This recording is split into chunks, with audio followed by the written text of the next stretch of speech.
Here. Good stuff. Good dialogue. I love it. Okay, so let's talk about 1 year into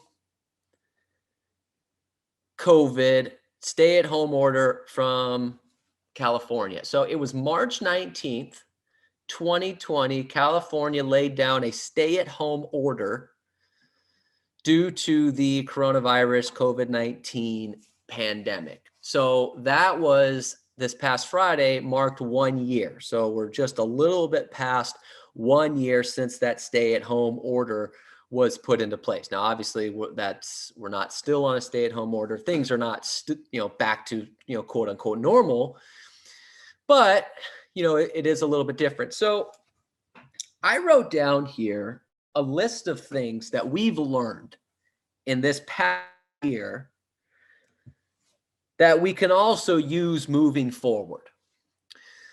But before I do that, I want to open it up to you for a minute or two. I'm curious, what have you learned in the past year from the stay-at-home order of March 19th to today? Well, what are some things that you've learned? Curious. I'll start with the obvious. Zoom presentations. Zoom listing presentations. Zoom listing presentations. You have to be able to do a virtual listing presentation. Good. What else? What else have we learned? Either a skill or a mindset or Robert, something else. Go ahead, Jesse. The first thing about mindset was that I could work from home full time, from 9 to 12 prospecting. Mm-hmm. Well, actually, we used to do it all day long because we couldn't door knock. And that took a mindset. Yeah. And it took a while, but you know what? We're liking it. Mm-hmm. Josie, before that, did you always just go out door knocking for your prospecting? Was that typically how you did it No, before that? I come from a professional background, so I went to the office every day. Oh, prospected in the morning, went home and had lunch, and went door knocking after that, and previewing and appointments. Yep. Yeah. Good. So the ability, the mindset that you can actually work from home, get your prospecting done from home at a high level. I like it. Okay. What else? What else have we learned? I learned that you can be more efficient and get more done if you give yourself restrictions. So you can be more efficient and get more done if you give yourself restrictions, such as? Well, like, time expand, or the stuff you have to do expands to fill the time that you have to do it in. Mm-hmm. And so if you only have 30 minutes to do something and you have to move on to the next thing in 30 minutes, then you get what you need to get done in that 30 minutes. So as opposed to saying, I have all day to get this done. Correct. If you have all day to get it done, it's going to take you all day to do it. But if you only have 30 minutes to do something, you get it done. And you also tolerate less stuff if you have to go to the next thing as well. Sure. That's a great point. It's a great point. Yep. Giving yourself time restrictions. It goes back to the famous Valerie Caro quote that the tighter your schedule, the more freedom you actually have.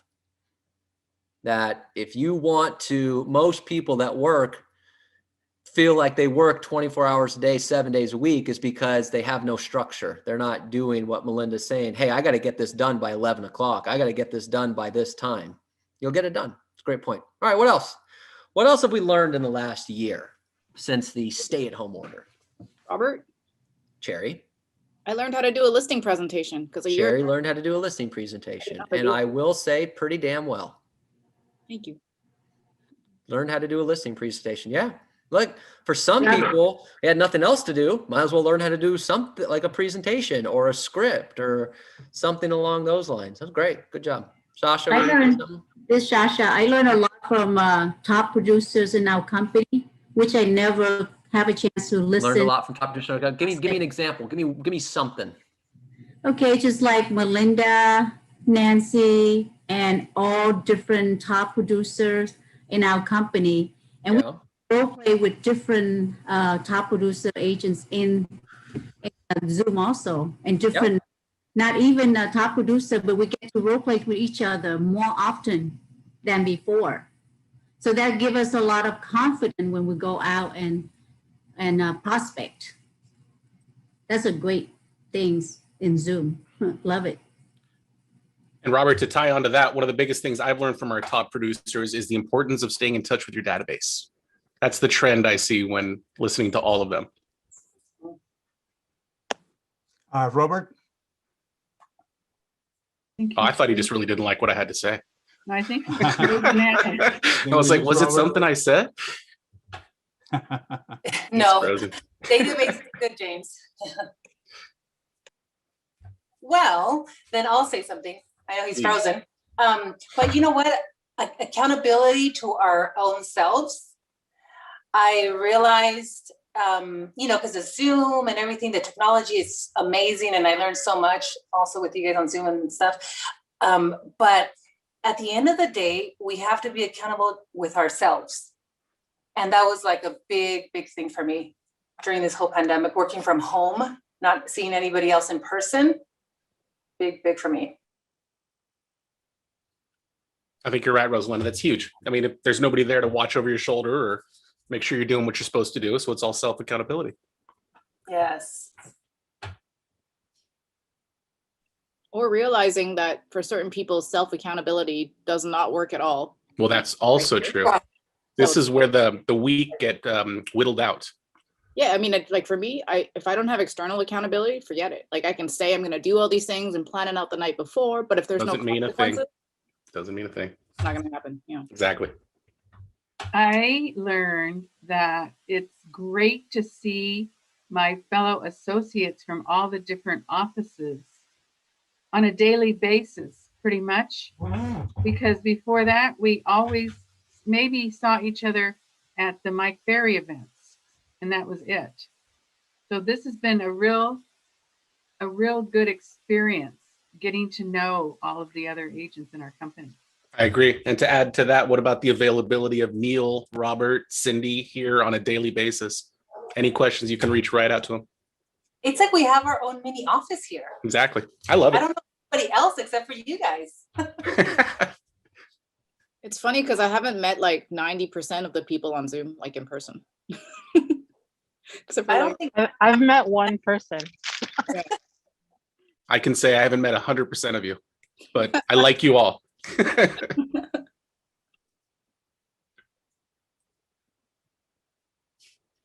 Is Robert still lost in oblivion? I saw him drop off. I'm just waiting for him to come back into existence.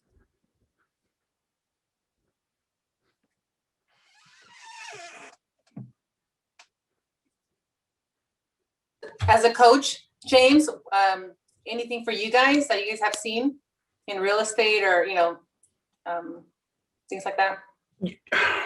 You from the pandemic? You mean things I've learned from working with you folks since all this? Yes. It's a good question. It's a really good question. I mean, and I came in obviously mid-pandemic. I wasn't here until about August or September. So I'm just learning how nice it is, honestly, like somebody mentioned, to have everybody here on a daily basis, have all the 9 offices consolidated. There he is.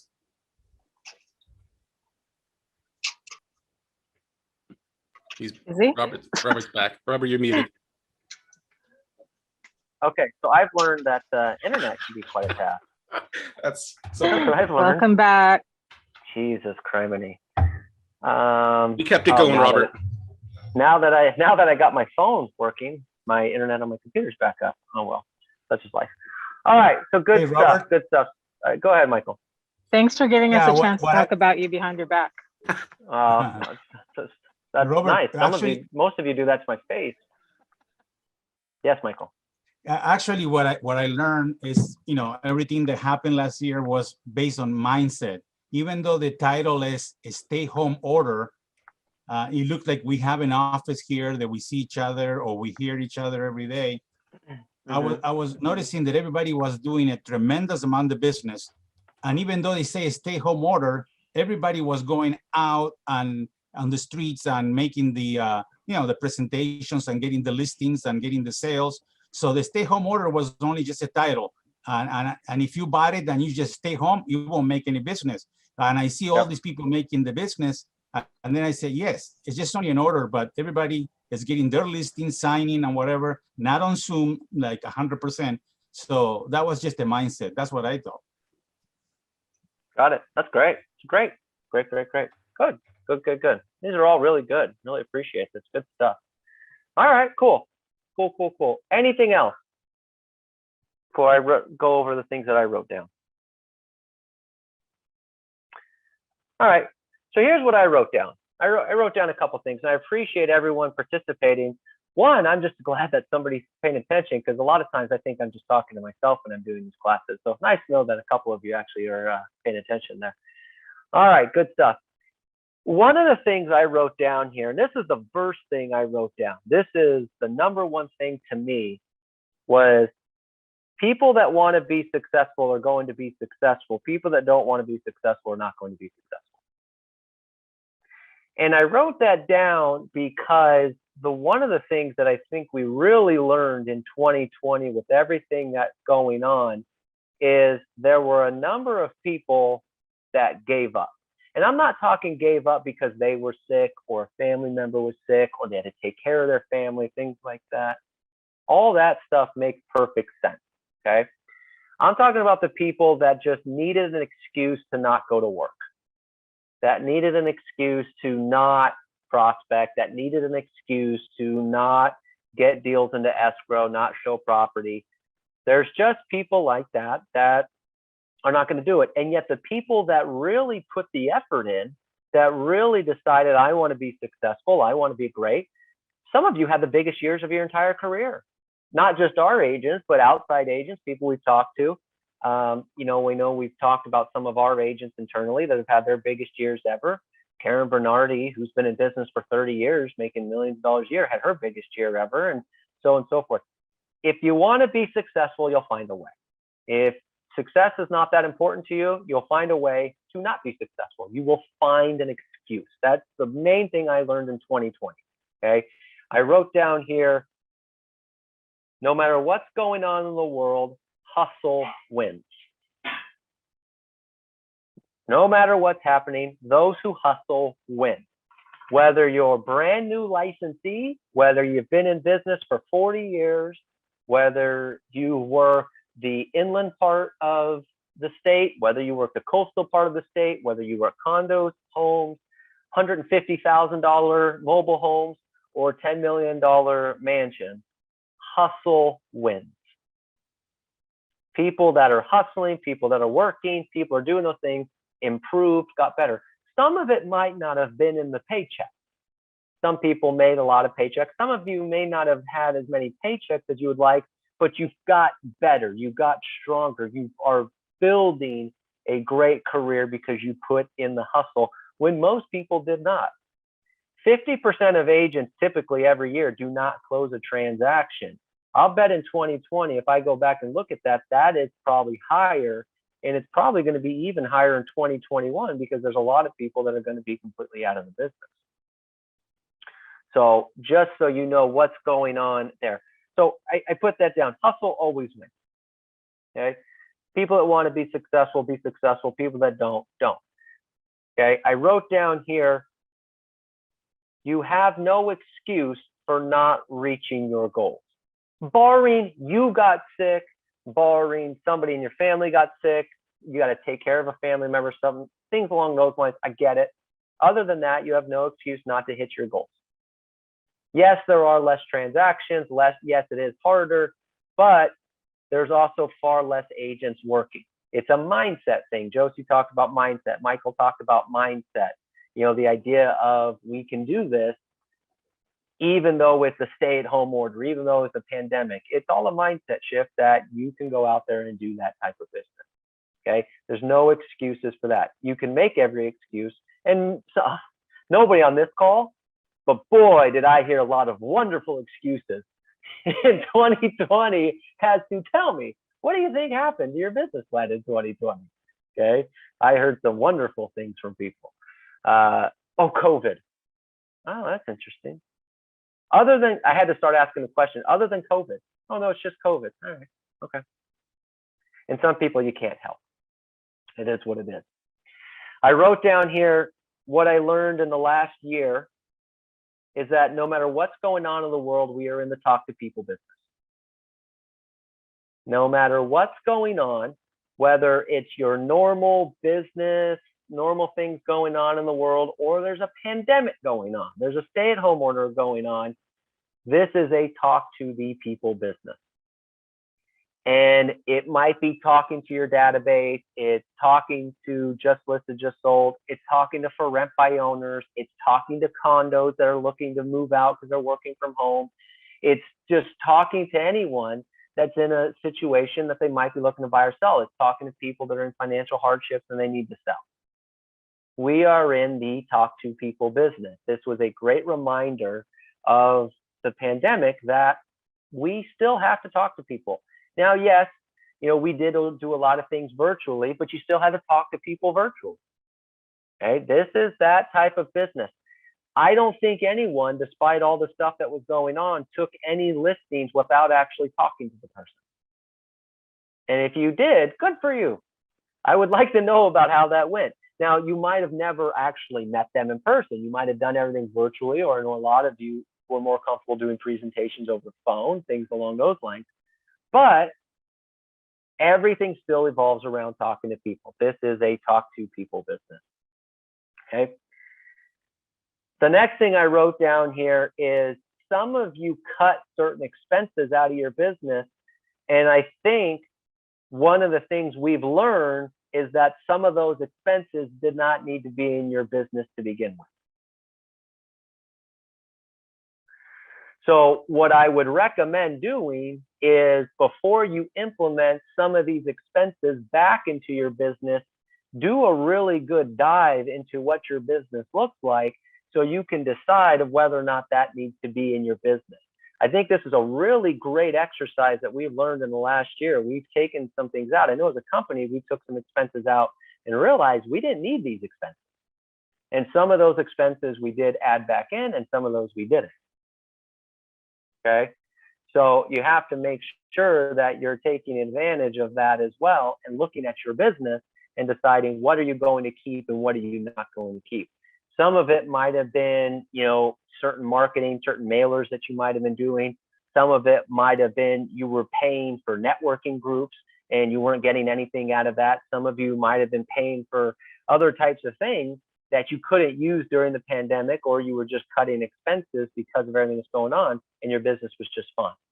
Remember, we are in the for-profit business. Part of profit is not just making more income, but also cutting expenses. So I would say look at all the expenses that maybe you cut during the pandemic before you decide to actually bring them back in. All right. The next thing I wrote down here, actually Josie had mentioned this, is you can work from anywhere and be successful. That's the key. That last part's the key. You can work from anywhere and be successful. But part of that is you have to be honest with yourself of where you can work. Give you an example. Josie says that, you know, I can work from home and do my prospecting at a really high level. And some of you have done that. Some of you actually have the opposite problem, though, is that working from home, yes, I can do it, but I can't do it at a high level because I have 3 kids running around tugging at me as I'm calling a expired listing going, excuse me, when do you plan on moving? That's a hard sell, man. So, you know, some of you have to be honest with yourself about, yeah, we do have this thing virtually and we can do all the work from home and still make the calls, but are you doing it at a high level? So I do think the thing we've learned is that we can do this from anywhere. We can do this from the office. We can do this from home. We can do this from wherever and still do it at an extremely high level. But you have to be honest with yourself of, can I do this at a high level given these circumstances at home? A number of you were really pushing on when we were going to be able to go back to the office at the beginning because of that exact situation. You can't do that. You know, I've told you the story before, or either that or maybe Mike's told you. When Mike was started his business, Mike Berry. He worked from his house. He didn't have an actual office, and he had a struggle of working from home because it just didn't feel professional.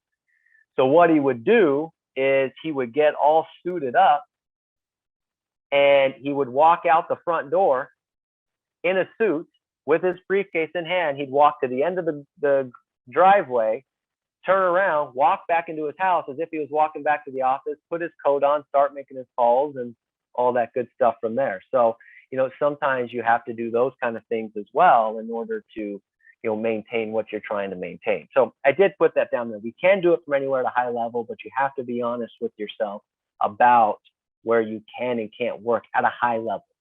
Okay, that's the key.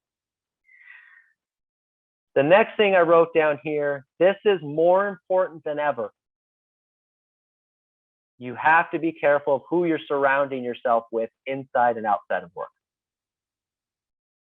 More so than ever, it is extremely important to look at who you're surrounding yourself with inside and outside of work. Okay. I say that because there are a lot of people in our business that are not working. And if you surround yourself with those type of people that are not working, you will fall into that trap of why they can't be successful during this situation. Still to this day, because this virus is still going on, things are loosened up a little bit, you know, in terms of the tiers and all these other different things that we're in. But you have got to make sure you are surrounding yourself with the right people. There are a number of agents in our company that I got to tell you, I would not recommend them being the right people to surround yourself with. I have no idea where they are. I know that's not a good thing to say, but I'm being honest with you. I have no, there are some people in our company that every week I have to check to see if their license is still with us. I haven't heard from them in over a year, even though we've called, and trust me, as you know, we email and text. You get plenty of emails and texts from the company, and there are a number of people that I don't know where they are. Okay, so you have to be very careful of who you're surrounding yourself with inside and inside the business. Outside of the business is the same thing, because the one thing I've learned in the last year is that negativity spreads rapidly. It goes quickly. And there's all this negativity about, it wasn't even, it turned into, at some point, just got away from the virus. It was, I hate the governor. I hate the mayor. I hate this. I hate that. I hate this. I hate you because you hate the governor. I hate, you know, like it was both sides of the spectrum. And if you get caught up in all that, man, it weighs on you. It weighs on you. It weighs on you quickly. And so we've always talked about for years, you have to be careful who you surround yourself with. But I learned in the last year, it is more important than ever, inside and outside of business, you have to make sure you're surrounding yourself with the right people. Okay. And that may mean, like we always talk about, having some difficult conversations with people. You know, there might be some friends that you might realize during this pandemic, some of these people that you haven't seen, you should probably keep it that way. Right? There are probably some people you haven't seen during the pandemic that you probably go, you know what? This might be good going forward. Why don't you stay there? I'll stay here. Okay? And we'll be just fine. So just like I mentioned before, you add some of these expenses back in your business, you might want to double check adding some of these people back in your life. Because it gets draining, it gets tiring. So you have to, I wrote that down, you have to be very careful of who you're surrounding yourself with inside and outside of work, because the negativity just in business and everything else runs rampant. It's really, really intense. Okay. The next thing I wrote down here, as far as what have we learned since the stay-at-home order of 2019, is that you have got to be extremely skilled to produce at an extremely high level. I wrote down here, average agents do not get average results anymore. Average agents get below average or zero results. Above average agents get average results, and great agents get amazing results. The good and the bad of the last year, the good is that there's not a lot of agents working, so you have more opportunity. The bad is that means every agent that is working is top level. So you can't sneak past a bad agent to get a deal. Every agent that you're competing with on a listing is a good listing agent. So you have to constantly be working at your skills to be able to compete with that. Otherwise, you're going to lose. Okay, and that's not me being mean. That's just me being honest, that you're going against the best of the best. You're not going against the listing agent that's also a barber. Okay, you're not going against the listing agent that's also a mechanic. All right, you're not going with the listing agent whose main job is to be on the PTA. You're not going against that. You're going against listing agents, you know, like some of the agents we have in our company, or, you know, or some of these other agents we've interviewed. That's who you're going against, which means you have to constantly work on your skills. But I wrote this down here. That's exciting. If competition against the best doesn't excite you and get you all motivated to go do these things, I don't know if sales is for you anyway. You know what I mean? I've joked about this for years, you know, and if anyone ever says this to him, I will lie.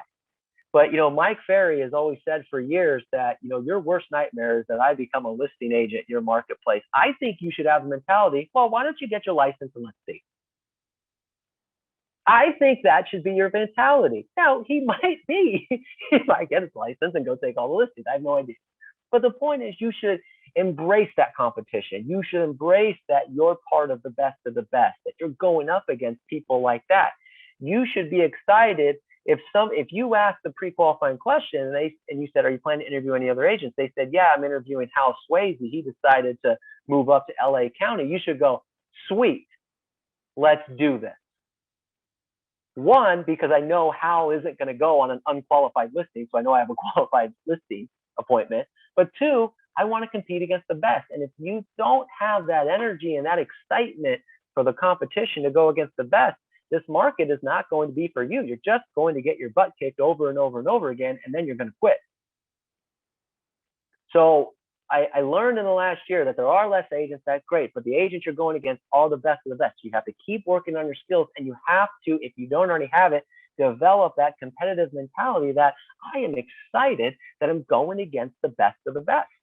Otherwise, it's just not going to work out for you. Okay, you've got to develop that mentality. Okay, I wrote down here, you have to be able to adapt quickly. I learned in 2020. You have to be able to adapt quickly. Boy, when that stay-at-home order hit, and for good reason, a lot of people were frozen. What are we allowed to do? What can we do? Well, we were on a phone call. I could tell you this, and we've probably told this story before. As a management team, we were on the phone March 17th, 7 o'clock at night, March 17th, because we saw that this was going to happen. We saw that this stay-at-home order was coming. We were on a call March 17th, 7 o'clock at night going, what are we going to do? What are we going to do? And we had already been toying around with Zoom. And so we had decided that night we were going to open up a Zoom virtual office. And then so March 18th, the day before the stay-at-home order, we were in the office early online figuring out how to set up a virtual office on Zoom. So that way, March 19th, when it happened, we were already ready to go. And you had gotten all kinds of emails, calls, texts about it. And we had a few kinks in the beginning, right? I remember the first day we left everybody unmuted. That did not go well. That was not a good idea. Okay. Not only was it chaos, but some people were having conversations they probably shouldn't have been having conversations. Probably shouldn't have been having in public. Okay. So we decided, you know what, we'll mute everybody. Then it was too quiet. So then we decided this open mic thing will leave people muted. You know, so you had to learn. But you have to be able to adapt quickly. That's just the world we live in. Things are constantly moving fast. Yeah, the pandemic is not something that happens every year, but it is a fast changing world. You have got to be able to stay up with the times and be able to adapt quickly to certain things, which means you also have to be open to versatility. You have to be open to the idea that I might have to make some changes. I got to give a lot of you so many credit, because I know a lot of you are not technical savvy people. For the most part, present company included, okay? I'm not the most tech savvy person. I'll give it the old college try, as they said, although there's a couple of universities that would agree that me giving the college try is probably not a good idea. But, you know, some of you, even though you're not tech savvy, just took to this and you're doing Zoom presentations and all this other really cool stuff. I give you so much credit. You've got to be able to adapt and be versatile with the times. It's not only important for you as an attaboy, but this is what your client expects. Your client expects that, well, can you handle virtual stuff? Because I think all the buyers are online or doing stuff virtually. So if you can't handle it, how could I expect you to take my listing? Okay, so being able to adapt quickly to the marketplace. On top of that, you need to be able to know what's going on in your market. Because when all this was going on, a lot of people had like, is anybody buying? Is anybody selling? Is anything going on? Is real estate shut down? And there were a lot of agents that didn't know the answer to that. And if you're calling your database and you don't know what's going on in your market, that hurts. And we had a lot of really great business simply because we were staying in touch with people, letting them know what was going on. It was in the scripts. How many times have we practiced those scripts? Well, is anybody buying, selling during this time? That's a great question. As a matter of fact, I did a little research, and it turns out, you know, you have to know the marketplace. You have to know what's going on. You have to know the trends. You have to know what's allowed and what's not allowed. How can you sell property? How can you not sell property? You know, all these other different things. You have to stay up to date with that. You just got to know, okay? And then I wrote down here just a couple more points. I wrote down here, anyone that says they know what's going to happen in the future is a liar. January 2020, when people wrote out their business plans, did anyone expect that interest rates were going to drop into the 2s and even a 15 years we're going to start with a 1? No. Now, granted, nobody expected a pandemic, but the point is, you can never say, well, this for sure is going to happen. You have no idea. All you can do is take the information you have today and make the best decision possible. Now, that's something for life, and that's also something for real estate. Okay, you can't predict the future. We can guess, you know, well, I guess we can predict. We could, I think it might be this, but don't say, well, this is definitely going to happen. We have no idea. Okay, interest rates are lower. People are still buying. People are still selling. There's all kinds of things going on. You have to take the information you have and do what's best with it. It's the same thing that goes today. We talk about this all the time. You know, with rising interest rates, how's that going to affect things? Well, you know, I don't know. It doesn't seem to be affecting things too much, but we don't know. And then the last two things I wrote down here, this is an important one. No matter what's going on, pandemic or no pandemic, Southern California is a seller's market. It just is. Okay? No matter what's going on, this is a seller's market. It's not a seller's market because of a pandemic. It's not a seller's market because of the interest rates. It's a seller's market because it's Southern California and people want to live here. And there's more people that want to buy than want to move. So you have got to adapt the mindset constantly that this is just a seller's market in Southern California. Will it always be like this where we're going $70,000 to $80,000 above list price? Probably not. But are we going to get back probably anytime soon to where there's a situation where people can negotiate below value? Probably not either. Okay. We've got to adapt the mindset that it's a seller's market. That's just the part of being in Southern California. And that's a good thing because you live in Southern California, which means you live where everyone else wants to as well. That's pretty cool. The last thing I wrote down here of what I learned in this last year of the pandemic kind of goes very similar into 2020, or I'm sorry, points 1 and 2, is that you've got to take ownership and responsibility and accountability for your own actions. Okay. Remind me of something. I don't know if Mike got this, if this is something he came up with or if he read it somewhere, but he said, it's not about the cards you're dealt. It's about how you play your hand. Everyone was dealt the same cards on March 19th, 2020. Now, some people played their hand really well and some people folded, you know, and got out of the game really, really quickly.